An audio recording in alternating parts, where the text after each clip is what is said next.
Welcome back to Average Home Theater. This is Nelson, and today I want to give you guys a list or a few lists of my favorite 4K discs that I own. Now, obviously, I don't own every 4K disc. I own, I don't know, probably around 40, something like that. Not very many, but I have a ton of Blu-rays and DVDs. But I wanted to let you guys know what I think looks the best, sounds the best, or then also have an overall. Um, because like this is a home theater channel. I know I do lots of movie and TV reviews, but I watch those movies and TV shows here in my theater. I really love having my own home theater. Uh, it's not to replace going to the movies because I still do enjoy going to the movies, but when I'm home watching a movie, I want to watch it the best way possible. And of course, 4K discs or even Blu-rays are the best ways to watch anything. Sure, digital's come a long way, and I do have actually quite a few 4K titles on digital only that I picked up. They'll be $4.99 on iTunes and whatnot, and I will purchase those if it's something that I just don't I'm not really attached to. When I buy a disc, it's because it's something that I want to have forever. I don't ever want to lose it, and I want to watch it the best way possible. So I made three lists. The first list is my top five overall. My second is my top five video quality, like the ones that I feel look the best, but they don't necessarily, they either have the original audio track from Blu-ray, like just a regular 5.1 track, or the audio is just, it's okay. And then I have my top five where they just sound great, but the video is not quite as good as in the other categories. Now, these aren't in any type of order. I mean, this is not that easy. It was actually pretty difficult trying to decipher which ones to put in which list, and a couple of them could be in both lists, or a couple of them maybe could be in the best overall, but they weren't quite as good as the five that I picked. And so it was fun, and I'd like to share that with you guys. So, but first, before I do that, I'm gonna let you know what my most disappointing 4K disc is that I own. And it's because when I say there's virtually no difference from the Blu-ray to the 4K, and I've tried looking at it at different times, I've looked at it with the 4K digital and the 4K disc compared to the Blu-ray, and there's literally no difference to me. And the difference might, if there is a difference, it's very small to where I couldn't even believe that I paid for it. And that is First Blood with Sylvester Stallone. And I love this movie. This is one of my favorite Sylvester Stallone movies, actually. But man, the 4K transfer did not impress. It was actually quite disappointing, like I said. So if you already own that on Blu-ray, don't bother getting it on 4K. Of course, if you don't have it at all, it's worth it because it doesn't look bad. It's just the difference between 4K and Blu-ray is like little to none. So next, I have a couple of honorable mentions that they didn't make any of the lists, but they're still good disc. They just weren't, they didn't quite make the cut. And the first one is Universal Soldier. This actually looks really good. I was pretty impressed. I didn't know it was getting a 4K release, and I saw somebody else talking about it, and I picked this up at Best Buy. It's a neat little steel book where it changes when you move the slip cover. I think that's a Lionsgate thing. Um, so yeah, Universal Soldier looks really good. The sound is okay. I mean, it's passable, but I'm pretty sure it's the same 5.1 mix that's on the Blu-ray. So yeah, Universal Soldier's a runner-up. Looks really good, and it was pretty cheap. I think I paid 20 bucks for it. It's a 4K steelbook at Best Buy. And my next runner-up is very similar as far as the slipcover goes, and that's Reservoir Dogs. Reservoir Dogs, there's a slipcover, his ear. Um, looks pretty good. It definitely looks way better than the Blu-ray. The old Blu-ray was pretty terrible. It was a low-budget film, so I'm sure whenever they remastered it, they didn't at first when for the Blu-ray first came out, they didn't, I don't know, spend a lot of time and money into the restoration. So it didn't look very good. But this Reservoir Dogs looks good. I do find the colors maybe a little oversaturated. Some of the skin tones look a little orange at times, but overall, a very impressive. So those are my two runner-ups along with my biggest disappointment. And now I'm going to start going into the better things. So my top five audio. And the first one is a movie I quite enjoy. I watch it a couple of times a year. It's 13 Hours with John Krasinski. It looks good too, but the majority of the movie takes place at night. So yeah, you get a lot of gunfire, flashes, and fire when the building sets on fire and explosions and whatnot. So I mean, it's not that it doesn't look bad, but this movie is the most fun to listen to. Um, I love watching that movie. Just hearing the gunfire and the explosions and bullets whizzing by you and all that good stuff. A lot of fun. So if you've never seen that, I suggest watching, especially if you have a home theater with Dolby Atmos. The Atmos track is killer. Next, I have Apollo 13. Excellent movie, one of my favorites, one of the best movies ever made, in my opinion. Um, it it doesn't look that much different than the Blu-ray, honestly, which is why it's in my top five audio. Um, but the audio is in DTSX and it sounds fantastic. You really feel like you're in space with these guys. And I mean when they're inside of the capsule, whatever it's called, and things are detaching and all of that good stuff, it really sounds awesome. It's a neat movie to watch. So once again, if you have a good audio system, especially one that's Atmos or DTSX, yes, Apollo 13 is worth getting just for the audio. Next is John Wick 3. Now, all of the John Wicks look and sound great, okay? But this one, for some reason, I thought the sound, it really catches my attention because of the shotgun scene with John Wick and I forget the guy who runs the front table at the Continental, but the actor, he recently passed away. Very tragic. But John Wick 3 is a lot of fun to me as far as the audio. Those shotguns, they really give your subwoofer a workout. Next. Now, this is another one that I could have put on a disappointing 4K, the original Jurassic Park. Doesn't look hardly any different than the Blu-ray at all. But the audio track is fantastic. It's in DTSX as well. But I could also say that the Blu-ray audio track, it's a DTS 7.1 mix. That one is awesome too. So if you already have it on Blu-ray, I'm not sure if it's worth upgrading to 4K, unless you just want to get the whole set like this. Well, this is the first four movies. Um, but yeah, Jurassic Park it's always going to go down as one of the best sounding movies for its age. It's really impressive. But visually, the first Jurassic Park 4K doesn't look much different than the Blu-ray. And then last on the top five audio is War of the Worlds with Tom Cruise. This movie sounds fantastic. The spaceships, when they make that deep noise, if you've seen the movie, you know what I'm talking about.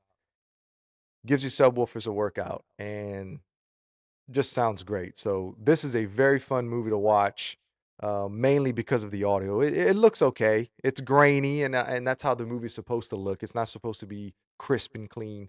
So it definitely could probably be in a best overall for my from my collection, but it makes the audio definitely fun to watch just because of the audio of the movie. Next is my top five video. Means these look the best to me, and even though they may sound great too, it's the picture that makes them stand out. First, it's kind of a no-brainer. I mean, most people would probably say this is Blade Runner 2049. Visually stunning movie. Even the night scenes in the city with the neon signs and whatnot, Blade Runner 2049, it's always going to be a standout visually. It's beautiful, especially on a good display. My projector is not the greatest projector, but it's not the cheapest. It's a 5050 UB Epson, so it definitely can hold its own. But yeah, Blade Runner 2049, one of the better movies that I have, better looking movies that I have. Next is Beetlejuice. This is a great 4K transfer. They did a really good job, and a lot of the times these older movies um, come out looking really well. It's, it has something to do with the being shot on 35 millimeter, and they can scan it, and there's a lot more. I don't know. I'm not technical in that, but I do understand that these older movies, you get a greater benefit from scanning it from film and restoring it to 4K. This sounds good too, actually. But the track, I mean, the type of movie it is, it's not, going to be a standout. So I don't watch this for the sound. I watch it. One, I like the movie, but this picture looks really good for a movie from 1989. Steelbook's nice too. Um, Beetlejuice, one of my favorites as far as video. Another oldie, The Thing, John Carpenter's The Thing from 1982. Excellent movie. If you've never seen it, I don't know, there's something wrong with you. But it's one of the great horror movies of all time, and it's because of the special effects and whatnot. But this restoration is excellent as far as the video goes. The audio, I think it's remastered in Atmos, and it's okay.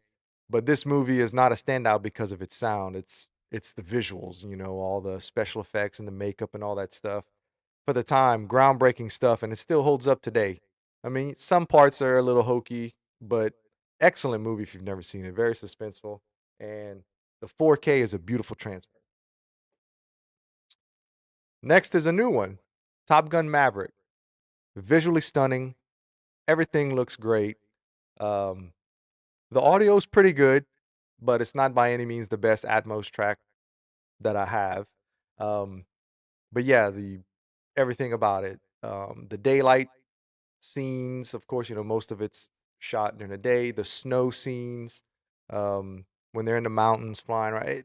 Just excellent. And if you haven't watched this, then there's really something wrong with you, because I can understand maybe the thing because of the subject, but there is no red-blooded American that should not have seen Top Gun Maverick. Visually stunning movie. And last, for my favorite visual or best looking 4K, um, Kingsman: The Golden Circle. This is the second one. The first one I don't have on 4K actually. I have the Blu-ray, and it looks good, looks and sounds good. But this one, the audio's pretty good, lots of action and all that good stuff. But this one is the way it looks.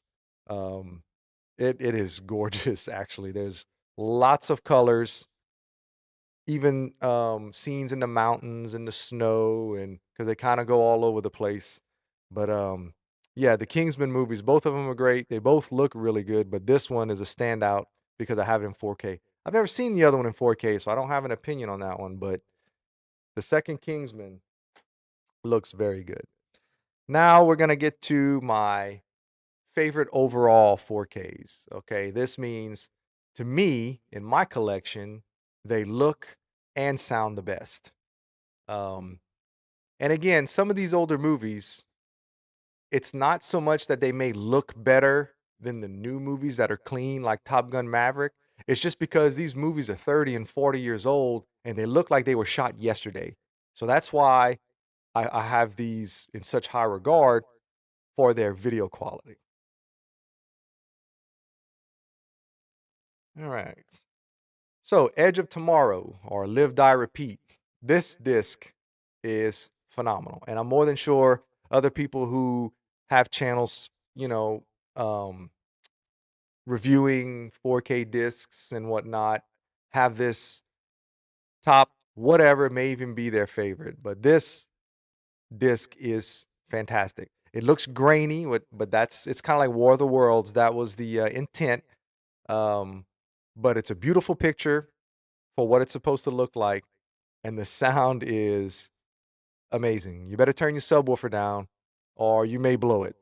I kind of like, oh, when I turned it on. So Edge of Tomorrow is phenomenal and a great movie if you haven't seen it. None of these movies that I own are bad movies because I don't buy bad movies. So anything that I've shown you, I think is excellent. Next, Jumanji with Robin Williams. The new Jumanjis I have on digital 4K, and those look and sound great too, by the way. But this is an excellent restoration. It looks beautiful. It looks like it was shot yesterday, and the sound is actually awesome with all of the animals and the creatures and all that stuff. There's water rushing in during the flood. Um, Vehicles, giant mosquitoes, spiders. I mean, there's critters and whatnot everywhere, and they take full use of the Atmos mix in this 4K. So if you have a chance to buy it, or even or just watch it, do yourself a favor. Looks and sounds great. Next is Ghostbusters Afterlife. This movie looks great and sounds great. Now, I will say, even though it's one of my favorite sounding movies, I have to turn it down.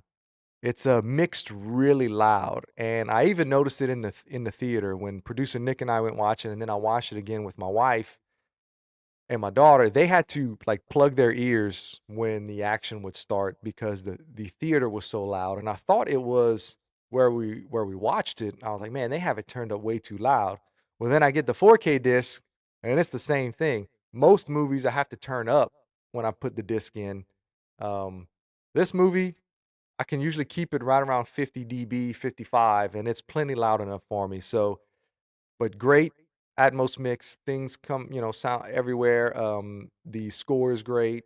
So yeah, Ghostbusters Afterlife. All the Ghostbusters movies actually look and sound good, but this one is a standout. Then of course, this is kind of a no-brainer, Dune. This movie, first of all, the movie's awesome, but looks it looks great. That desert feel and all of that stuff with Dune. It's a beautiful movie. The battles at night, it just looks great. It's not the most colorful movie in the world, but for what it looks great. And of course, the sound is like phenomenal. I mean, I'm sure if you watch other channels, they've talked about that movie. It's man, it's a standout. But Denis Villeneuve, he directed this and he directed Blade Runner 2049. So the guy has a style, and I'm pretty sure it's the same composer, but not 100% on that. But yeah, that slow burn type of movie and the real grand sounding score just sounds great in a theater. Uh, it, it it actually may even sound better than the special effects. The music just totally takes you into the movie and you get immersed like very few directors are able to do. And even like Sicario sounds great, but I only have the Blu-ray on that one. I don't have the 4K, but it's an Atmos mix. Sounds fantastic. Anyway, I digress. And one of my favorites, I bought this a while back, is Backdraft. And I actually just opened it a couple of weeks ago and watched it. It had been sitting on my shelf still in the plastic. Don't know what took me so long, but life gets in the way. Holy crap. I was so impressed with this that I had to, put it basically number one. Even though these aren't in an order, this is one of my favorite, if not my favorite 4K disc that I own. The movie's 30 something years old, looks like it was shot yesterday, but the audio in this, another Ron Howard movie like Apollo 13, is DTS:X and sounds amazing. You feel like you're in the building with these firemen while they're fighting these fires. I mean, you hear all the creaks in the wood as the fire's burning. You hear the swoosh or whatever sound it makes when the fire is doing its thing. Yeah, Backdraft. I would have never thought that. And when I bought it, it was a good looking steel book, and I liked the movie, but I really didn't expect it to blow me away like it did. I didn't see anybody review it before, so I didn't know anything about it. But I want to say I went to Best Buy and it was on sale for like $15 Steelbook. I mean, it was less than 20 bucks. So I snatched it up and it's one of my favorite discs. So I guess you just kind of never know. And 4K it's not a perfect transfer or I don't know. Some people have a hard time with it for some reason. Hence, First Blood and even Apollo 13, doesn't look that much better than Blu-ray. So I don't know. I guess depending on what studio and how they do things, I don't know. Some of them just look fantastic and completely change the movie, and others look exactly the same. So anyway, well, I guess I've rambled on enough. Just wanted to give you guys my thoughts on my favorite 4K discs. If you have any of these, please let me know what you think of them, if you think I'm wrong, or if you want to let me know what your favorite 4K discs are. Leave them in the comments. Please like and subscribe. And, by all means, check out my other videos. I have quite a few. I think I'm in the 30s now. I also have everything's available on podcasts. So wherever you listen to your podcast, you can find Average Home Theater. So with that, I'll say goodbye and I'll catch you on the next one.